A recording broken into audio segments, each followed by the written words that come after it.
नमस्कार, India daily live देख रहे हैं आप और मैं हूं आपके साथ Shivam Dubey. India daily live के बेहद खास बुलेटिन उत्तराखंड डेली लाइव में आप सबका बहुत बहुत स्वागत। बुलेटिन की शुरुआत करेंगे बड़ी और अहम खबर के साथ। आपको बता दें कि जिस तरीके से अलवर मिनी सचिवालय को बम से उड़ाने की धमकी मिली है और ये कोई जिला कलेक्ट्रेट के मेल पर यह धमकी भरा संदेश आया है। हालांकि आपको बता दें कि इस तरह के जो घटनाएं हैं इस तरह की आमतौर पर वो बिल्कुल आम हो चुकी हैं। सचिवालय के हालांकि पूरा सचिवालय जांच में जुट गया है। क्राइम मीटिंग के दौरान अफरा तफरी मच गई क्योंकि मिनी सचिवालय को बम से उड़ाने की धमकी मिली। अब बम से उड़ाने की धमकी मिली तो जाहिर सी बात है खलबली तो मचेगी ही और इसीलिए जिला कलेक्ट्रेट के मेल पर यह धमकी आया और इसके बाद सचिवालय ने जांच में जो है वो पूरी टीम जुट गई। क्राइम मीटिंग के दौरान अफरा तफरी मच गई, एक मेल और उसके बाद पूरा उथल पुथल हो गया और मिनी सचिवालय को बम से उड़ाने की धमकी मिली। जिला कलेक्टर के मेल पर यह धमकी भरा संदेश आया और इसके बाद पुलिस जांच पड़ताल करने में जुट गई है कि आखिर ये मेल किसने भेजे, मेल कहां से आए, मकसद क्या था। तमाम तरह के सभी एंगल्स को अब खंगालने की कोशिश की जाएगी कि क्या ये किसी की शरारत है या वाकई में इसके पीछे खराब मंशा के साथ ये धमकी भरा ईमेल जो है वो भेजा गया है। क्योंकि मिनी सचिवालय को उड़ाने की धमकी देने का मतलब है कि ये मामला उतना छोटा रह नहीं जाता है और ये धीरे धीरे अब ये जांच का विषय बन रहा है। हालांकि बाकायदा जांच पड़ताल किया जाएगा और देखने वाली बात होगी कि इसके पीछे का मकसद क्या है वो साफ तौर पर पता चलेगा जांच के बाद।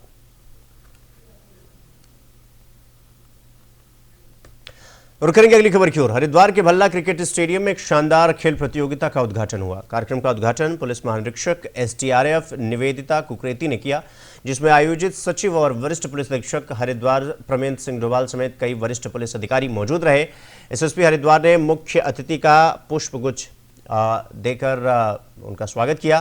प्रतियोगिता में भाग ले रही जनपद और वाहिनी की टीम ने मार्च पास्ट कर मुख्य अतिथि को सलामी दी। हरिद्वार टीम के कप्तान ने सभी खिलाड़ियों को खेल भावना और अनुशासन के साथ खेलने की शपथ दिलाई। अपने संबोधन में मुख्य अतिथि ने कहा कि खेल अनुशासन, टीम वर्क और सकारात्मक सोच को बढ़ावा देता है और खिलाड़ियों को सच्ची खेल भावना के साथ प्रतियोगिता में हिस्सा लेना चाहिए। हरिद्वार पुलिस की मेजबानी में आयोजित इस प्रतियोगिता में प्रदेश के विभिन्न जनपदों और वाहिनियों की कुल 20 टीमें हिस्सा ले रही हैं।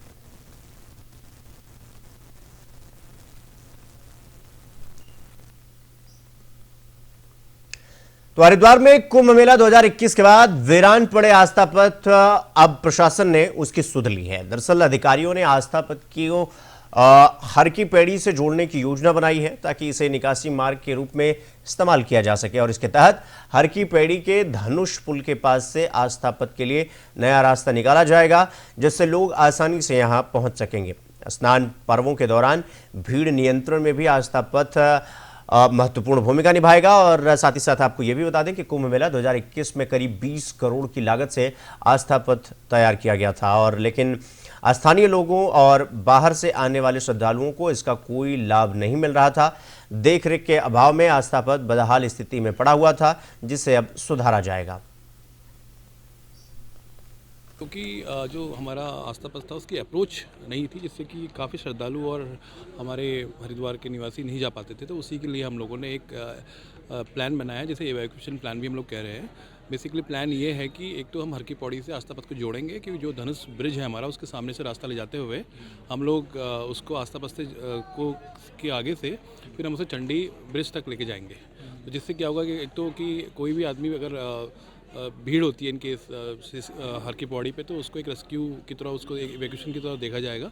और दूसरा कि जो भी व्यक्ति वहाँ पर आ रहा है, जो हमारे घाटों पे वॉक कर रहा है, लोग काफ़ी मॉर्निंग और इवनिंग वॉक भी करते हैं, तो उनका लंबा पैच भी उनको मिल जाएगा, करीबन 7-8 किलोमीटर का टोटल हमारे जो जो ओम ब्रिज है उससे लेके अपना आस्था पथ तक। तो हरिद्वार के पावन तीर्थ हर की पौड़ी से एक भव्य शोभा यात्रा निकाली गई और जिसमें बड़ी संख्या में महिला श्रद्धालु, सनातन प्रेमी और गो भक्त शामिल हुए। श्रद्धालुओं ने कलश लेकर सनातन धर्म संस्कृति और गौ माता की महिमा का गुणगान किया। यात्रा के दौरान गौ माता की जय और सनातन धर्म अमर रहे जैसे नारों से पूरा क्षेत्र भक्तिमय हो उठा और शोभा यात्रा के समापन पर कबीर सिंह महिला सनातनी ने गौ माता को राज्य माता का दर्जा दिलाने की मांग को लेकर हरिद्वार से मथुरा तक भूखे प्यासे पदयात्रा शुरू की। उन्होंने कहा कि ये संघर्ष तब तक जारी रहेगा जब तक गौ माता को सम्मान नहीं मिलेगा। ये पदयात्रा पूरी तरह शांतिपूर्ण और धार्मिक भावना के साथ की जा रही है। समर्थकों का कहना है कि यह आंदोलन सरकार तक गौ माता के सम्मान की आवाज पहुंचाने के लिए है और फिलहाल हरिद्वार से मथुरा तक ये यात्रा चर्चा का विषय बनी हुई है। हमें माँ गंगा जी के प्रांगण में और माँ माया के प्रांगण में जो माता का आशीर्वाद लेकर अपना लक्ष्य सीधा है, जमीन पर चलने वाले इंसान है। और कबीर सिंह का जो एक सपना और इस राष्ट्र के लिए और धर्म के लिए इस बिटिया को मैं नमन करता हूँ। रोम रोम में राष्ट्रभक्ति और धर्म भक्ति इस बिटिया के रोम रोम में है, ऐसी बिटिया को मैं नमन करता हूँ। ये 25 दिन की शोभा यात्रा है, पैदल मार्ग रहेगा। हरिद्वार हर की पैड़ी माँ माया देवी के प्रांगण से और मथुरा तक का प्रस्थान है। 25 दिन का ये रूट रहेगा। आज 16 दिसंबर 2025 से हमारी ये पदयात्रा शुरू हो रही है हरिद्वार हर की पौड़ी से गंगा जल उठाकर, और हम पहुंचेंगे श्री कृष्ण जन्मभूमि मथुरा, क्योंकि हम चाहते हैं कि जिस तरीके से अयोध्या में राम जी का एक भव्य मंदिर बना, उसी तरीके से कृष्ण जी का भी एक भव्य मंदिर बने जहाँ पर कृष्ण जन्मभूमि है। क्योंकि हम जब दर्शन करने जाते हैं, कृष्ण जी के दर्शन करना चाहते हैं, हम दीवारों के या मज़ारों के दर्शन नहीं करना चाहते। तो इसलिए हमें एक भव्य कृष्ण जी का मंदिर चाहिए।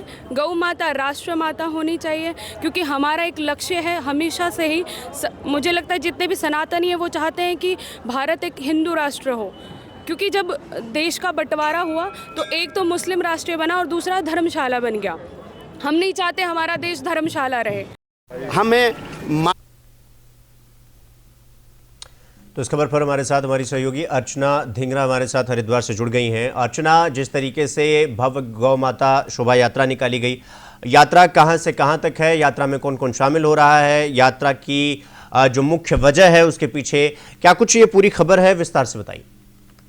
जी बिल्कुल जीवन, मैं आपको बताना चाहूंगी सनातन संस्कृति को बढ़ावा देने के लिए और माँ गौ रक्षा माता गाय को रक्षा के लिए संदेश देना है। यही कबीर सिंह महिला सनातनी है, उनके नेतृत्व में ये कलश यात्रा हर की पौड़ी से लेकर माया देवी मंदिर तक निकाली गई। अब माया देवी मंदिर से उन्होंने संकल्प लिया कि वो 25 दिन भूखी रहकर और नंगे पैर पद यात्रा करेंगी, क्योंकि उनको गौ माता को राज्य माता घोषित करवाना है। जी शिवम।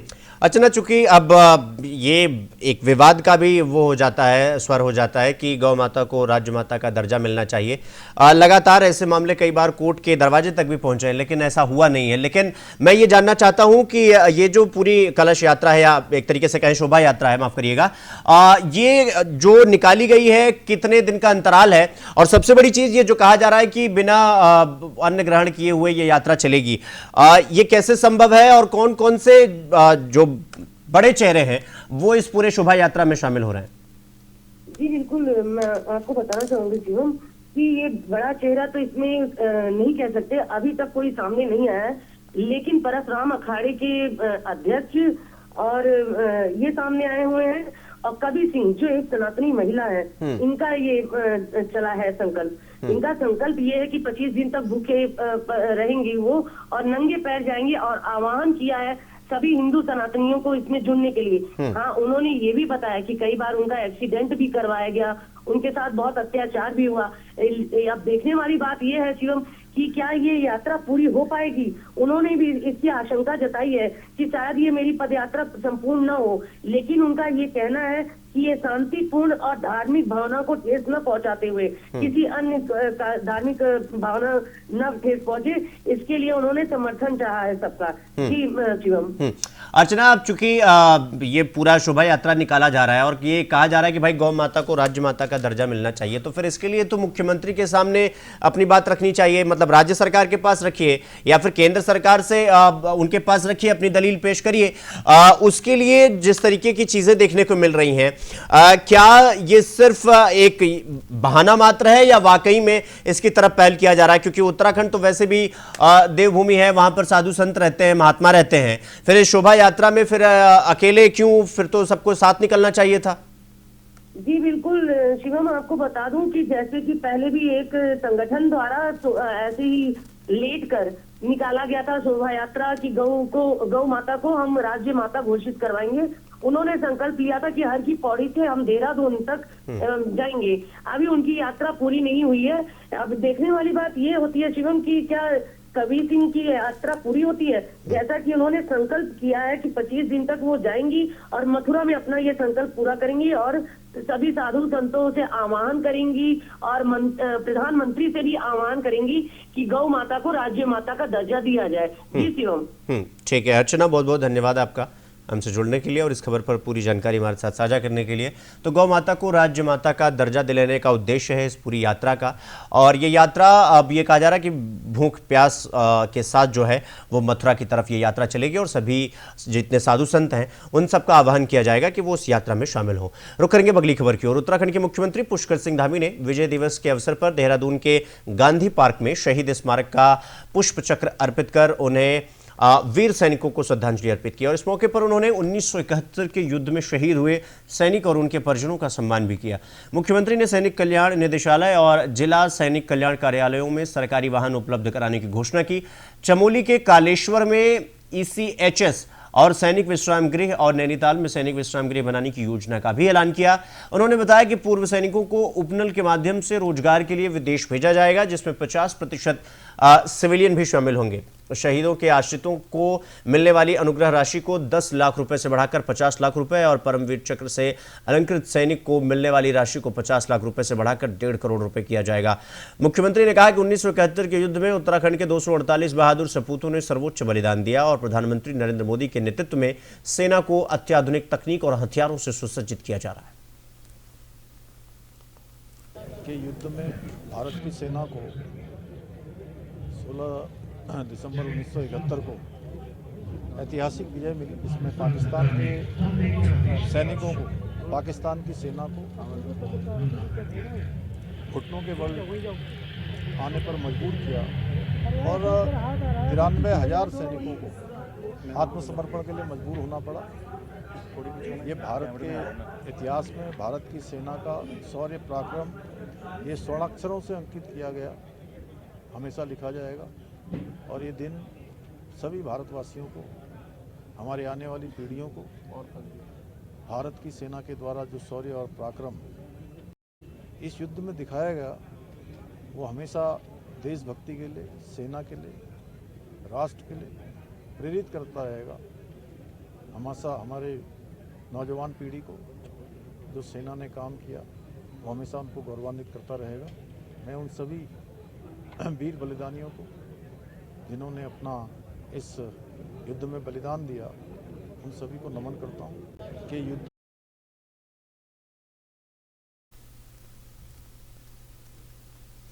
तो देहरादून में क्रिसमस और नववर्ष के जश्न को लेकर पुलिस पूरी तरीके से अलर्ट मोड पर आ चुकी है और शहर में बढ़ती भीड़ और यातायात दबाव को देखते हुए पुलिस ने 20 दिसंबर से 1 जनवरी तक के लिए विस्तृत ट्रैफिक प्लान जारी किया है।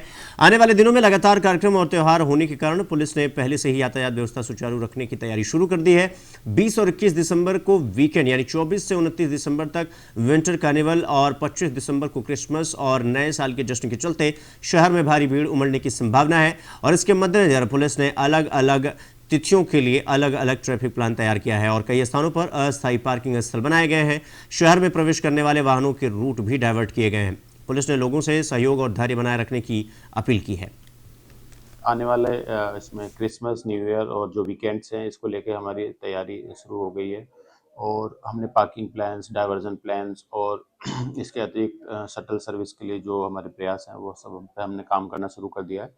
इसके अलावा सोशल मीडिया और प्रिंट मीडिया के माध्यम से भी लोगों को जागरूक किया जा रहा है।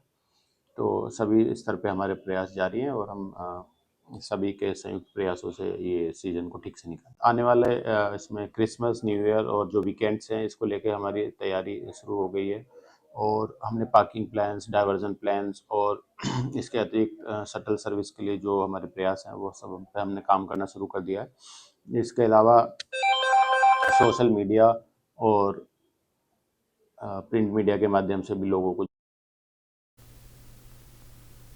तो विकासनगर के सरस्वती शिशु विद्या मंदिर इंटर कॉलेज बाबूगढ़ में सप्तशक्ति कार्यक्रम का आयोजन किया गया और इस कार्यक्रम की मुख्य अतिथि बाल संरक्षण आयोग की अध्यक्ष गीता खन्ना रही और उन्होंने अभिभावकों को बच्चों के प्रति जागरूक रहने और उनकी सुरक्षा सुनिश्चित करने के तरीकों के बारे में जानकारी दी। गीता खन्ना ने मीडिया के सामने बच्चों में बढ़ते नशे की प्रवृत्ति और डिप्रेशन जैसी समस्याओं पर भी गंभीर चिंता व्यक्त की। उन्होंने बताया कि बच्चों की सही परवरिश और मानसिक स्वास्थ्य के प्रति सतर्कता आवश्यक है और इसके अलावा उन्होंने अभिभावकों से बच्चों के साथ संवाद बढ़ाने और उनके व्यवहार पर ध्यान देने की अपील की। कार्यक्रम में उपस्थित लोगों ने उनके सुझावों को गंभीरता से लिया और बच्चों की भलाई के लिए सहयोग का आश्वासन दिया।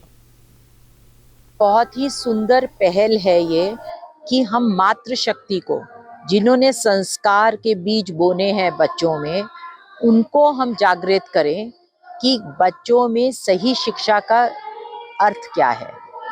आज हर माँ बाप कभी अपने बच्चों की साइबर की लत से, कोई साइबर क्राइम से पीड़ित है, किसी का बच्चा नशे में है, कोई बच्चा डिप्रेशन में है, तो हर माँ बाप इस समय किसी न किसी रूप में अपने बच्चे के लिए चिंतित है, पर उन्हें राह नहीं सूझ रही है, क्योंकि हम लोगों ने जो हमारा स्तंभ था, शक्ति का स्तंभ था, वो था हमारा परिवार और हमारे परिवार का संयुक्त परिबोधन, जहाँ पर माता का एक संस्कार देने वाली वाहक के रूप में एक बहुत ही ऊंचा और सुदृढ़ स्थान था।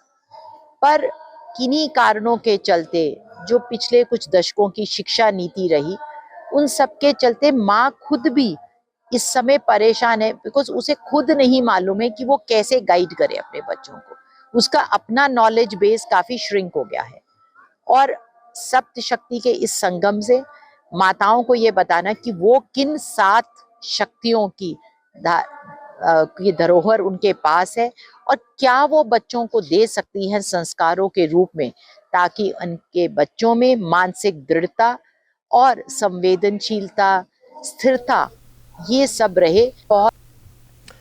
तो उत्तराखंड प्रदेश में आगामी 2027 के विधानसभा चुनाव से पहले प्री एसआईआर का कार्यक्रम बड़े जोर शोर से चल रहा है और इस प्रक्रिया को राज्य निर्वाचन आयोग द्वारा पूरा करने के लिए सभी राजनीतिक दलों की जिम्मेदारी तय कर दी गई है। आंकड़ों के मुताबिक अभी तक 11,000 से ज्यादा बूथों में से केवल 4,000 ब्लॉक लेवल एजेंट यानी कि बीएलए ही नियुक्त किए गए हैं। भाजपा प्रदेश महामंत्री कुंदन परिहार ने बताया कि राज्य निर्वाचन आयोग की बैठक सभी राजनीतिक पार्टियों के साथ आयोजित की गई है, जिसमें वो स्वयं भाजपा प्रतिनिधि के रूप में उपस्थित थे। उन्होंने कहा कि भाजपा द्वारा सभी 70 विधानसभा में बीएलए 1 की नियुक्ति पूरी कर ली गई है और बीएलए 2 की नियुक्ति चुनाव आयोग की गाइडलाइन के अनुसार 31 दिसंबर से पहले सभी बूथों पर पूरी जानकारी पूरी कर ली जाएगी और इस प्रक्रिया को सुचारू रूप से लागू करने के लिए लगातार बैठकों का आयोजन किया जा रहा है।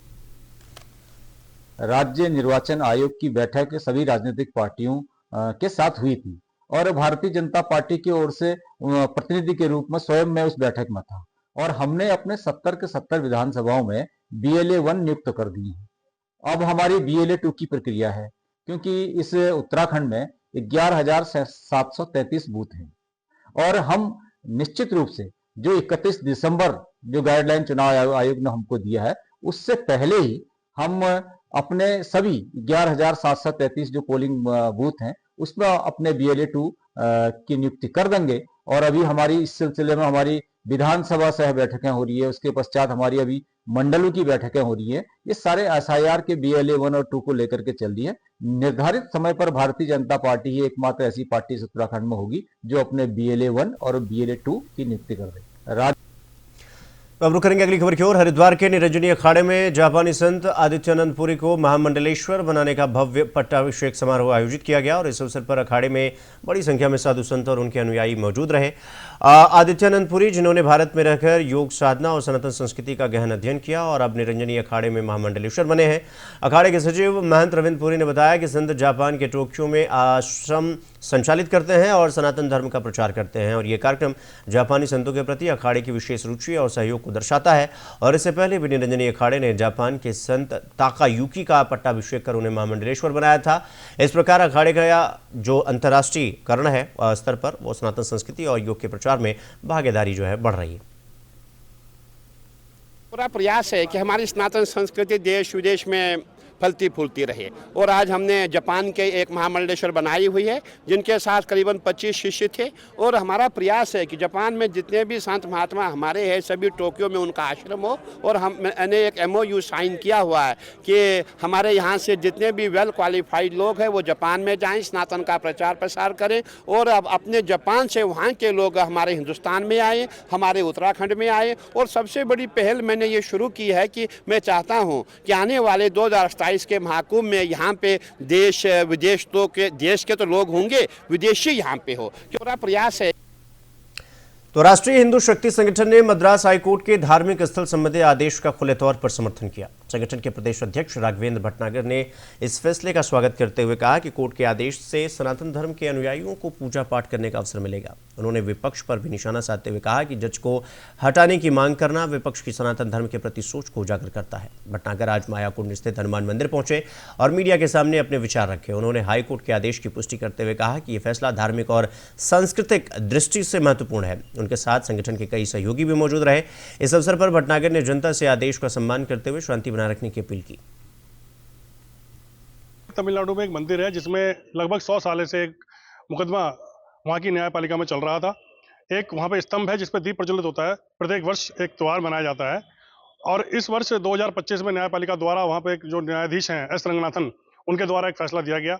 हिंदुओं की भावनाओं को उनके हिंदू की भावनाओं के प्रति उन्होंने जो है इसका बहुत बढ़िया एक बहुत सुंदर अपना निर्णय लिया, और वहाँ पे दीप प्रज्वलित करने का जो फैसला वहाँ पे लिया गया है उनके उसका समर्थन करते हैं, उनका साथ देते हैं। और ये देखना चाहिए कि जो सही था, जो न्यायपालिका ने न्यायाधीश ने सही समझा, जो सही था उसका उन्होंने जो है उस पर फैसला दिया, उसके पक्ष में फैसला सुनाया। लेकिन किंतु अगर न्यायपालिका के खिलाफ कोई विपक्षी दल लोकसभा हमारे अध्यक्ष के सामने जाके खड़ा हो जाए, ओम प्रकाश बिरला जी के सामने खड़ा हो जाए और ये कहे कि न्यायाधीश को हटाना चाहिए, तो इससे समझना चाहिए कि विपक्ष किस तरह की राजनीति करना चाह रहा है देश में। अभी आपने देखा था कुछ समय पहले एक राकेश किशोर जो हमारे सुप्रीम कोर्ट के वकील है, उन्होंने सनातन धर्म का अपमान करने पर हिंदुस्तान की सर्वोच्च गद्दी पर बैठे CJI जस्टिस गवई को जूता फेंक के मार दिया था। तो आप समझ लीजिए कि इस समय सनातन को मानने वाले और हिंदू लोग कितना अपने धर्म के प्रति कितना जागरूक हो चुके हैं, और इस तरह की घटनाएं हमारे देश में अब निरंतर चलती रहेंगी। सनातन धर्म को बचाने के लिए प्रत्येक सनातनी अब इस तरीके से मैदान में आ गया था।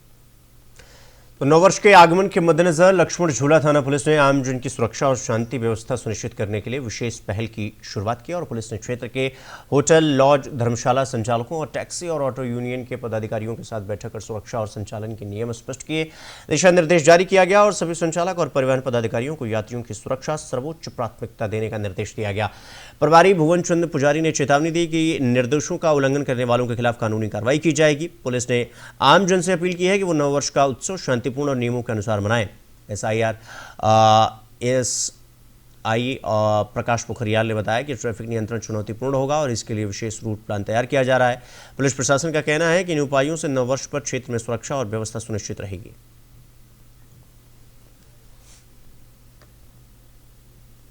तो आगामी अर्धकुंभ मेले की तैयारियों को लेकर ऋषिकेश में प्रशासनिक हलचल तेज हो चुकी है, और जिलाधिकारी सविन बंसल ने संभावित निरीक्षण की सूचना मिलते ही वर्षों से सड़कों पर पसरा अतिक्रमण रातों रात हट गया और अति व्यस्त त्रिवेणी घाट रोड का नज़ारा पूरी तरीके से बदल गया और हमेशा जाम से जुड़ने वाली सड़कें खुली और चौड़ी दिखाई दी, जिससे स्थानीय लोग और राहगीर हैरान रह गए। जिलाधिकारी को त्रिवेणी घाट और चंद्रभागा नदी का स्थलीय निरीक्षण करना था।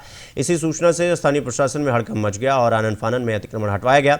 हालांकि व्यस्त कार्यक्रम के चलते जिलाधिकारी निर्धारित समय पर निरीक्षण के लिए नहीं पहुंच सके, लेकिन इसके बावजूद अतिक्रमण मुक्त सड़कों को देखकर लोगों के बीच प्रशासनिक सख्ती की चर्चा शुरू हो गई।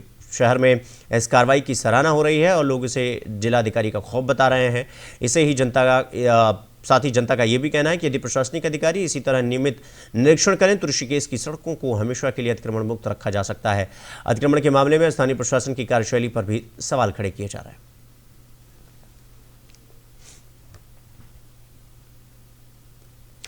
तो शहर में ऊर्जा निगम के अधिशासी अभियंता पर लापरवाही पर गंभीर भ्रष्टाचार के आरोप लगाते हुए जिलाधिकारी से शिकायत दर्ज कराई गई, और जिसके बाद बैराज कॉलोनी में कथित रूप से अवैध रूप से दिए गए बिजली कनेक्शनों को काटे जाने का मामला सामने आया है। शिकायतकर्ता ने इस कार्रवाई को भ्रष्टाचार से जुड़े सबूतों को मिटाने की साजिश करार दिया। समाजसेवी एकांत गोयल और जितेंद्र पाल ने बैराज कॉलोनी पहुंचकर उन लोगों से मुलाकात की जिनके कनेक्शन काटे गए और आरोप लगाया गया कि मौके पर पहुंचते ही लाइनमैन फरार हो गए। उन्होंने यह भी दावा किया कि अवैध कनेक्शन लेने वालों को डराया और धमकाया गया है। शिकायतकर्ताओं का आरोप है कि अधिशासी अभियंता के कारण सरकार को राजस्व का नुकसान हो रहा है। पूरे मामले की शिकायत जिलाधिकारी से की गई है, जिस पर जिलाधिकारी ने कमेटी गठित कर जांच कराने का आश्वासन दिया है। समाजसेवियों का कहना है कि अभियंता खुद को निर्दोष साबित करने के लिए सबूत मिटाने की कोशिश कर रहे हैं और इसी जल्दबाजी में अब अवैध कनेक्शन काटे जा रहे हैं। भ्रष्टाचार को लेकर एक ज्ञापन पार्षद गणों की उपस्थिति में हमारे माध्यम से डीएम साहब को सौंपा गया, जिसमें हमने देखा कि उसकी तुरंत कार्रवाई ना हो, उसके चलते ना जाने क्यों यह डिपार्टमेंट जागा और अफरा तफरी में आज ये कनेक्शन काटने बैराज कॉलोनी या ऋषिकेश के कई क्षेत्रों में पहुंच चुका। जब जनता के माध्यम से हमें जानकारी प्राप्त हुई कि जल्दबाजी में कनेक्शन काटे जा रहे हैं और अपने कर्म कांडों को छुपाने का काम उक्त डिपार्टमेंट करने जा रहा है, तो हम वहां पर जब पहुंचे तो वैसे ही वो डिपार्टमेंट के लोग, यूपीसीएल के लोग भाग खड़े हुए। हमने देखा वहां पर कई तारें थी ऐसी हैं जो ब्लू कलर की, जिनमें कनेक्शन पड़े हुए हैं, और हमने देखा कई 100 कनेक्शन, सैकड़ों कनेक्शन वहां अवैध रूप से दिए जा रहे हैं। और वहां की जनता से हमने प्रयास किया पूछने का कि ये क्या है मामला, तो उन्होंने कई बार बताया कि हमने कई कनेक्शन अप्लाई कर चुका, लेकिन डिपार्टमेंट पैसे तो कनेक्शन नहीं दे रहा है, लेकिन टेबल के नीचे से पैसे लेने का काम कर रहा है। तो कई करोड़ रुपए का राजस्व का घाटा ये अधिकारी कर रहा है। और एक जानकारी प्राप्त हुई, जो महेंद्र सिंह पूर्व ओएसडी हैं, उनके पूर्ण आशीर्वाद इस नए शक्ति सिंह जी को भी मिला हुआ है और उनके भ्रष्टाचार को छुपाने का काम ये लोग कर रहे हैं। और जो महेंद्र सिंह के द्वारा बसाए गए लोग हैं, अवैध रूप से जो बसाए गए लोग हैं, उनको भी इन्होंने यूपी से क्वार्टर विदाउट अलॉटमेंट दे रखे हैं और जिसका किराया यूपीसीएल के अधिकारी वसूलने का काम कर रहे हैं। देखिए, हमने आज सुबह माननीय डीएम साहब को एक शिकायत पत्र सौंपा एक्शन यूपीसीएल के खिलाफ शक्ति सिंह के, कि यहाँ पर बिजली चोरी करवा रहे हैं, ये अवैध तरीके से अलॉटमेंट करा हुआ है इन्होंने लोगों को, भारी व्यक्तियों को। जो उसके लिए हमने क्या करा, हमने अभी हमारे पास वहां से फोन आता है शाम को 6:30 बजे के आसपास कि भैया हमारी तारें, यहाँ पे बिजली की तारें काट रहे हैं बिना बताए आकर। तो हम यहाँ से इतनी देर पहुंचते देर में 3-4 बिजली के कनेक्शन काट के भाग चुके थे वहां से लाइनमैन। और तो हमने पूछा उन लोगों से कि आप कब से रह रहे हो, तो उन्होंने कहा हम कई वर्षों से रह रहे हैं। किसी ने कहा महेंद्र सिंह को किराया दे रहे हैं, किसी ने कहा हम उसको किराया दे रहे हैं, मतलब यूपीसीएल के लोगों को वो अभी भी किराया दे रहे हैं।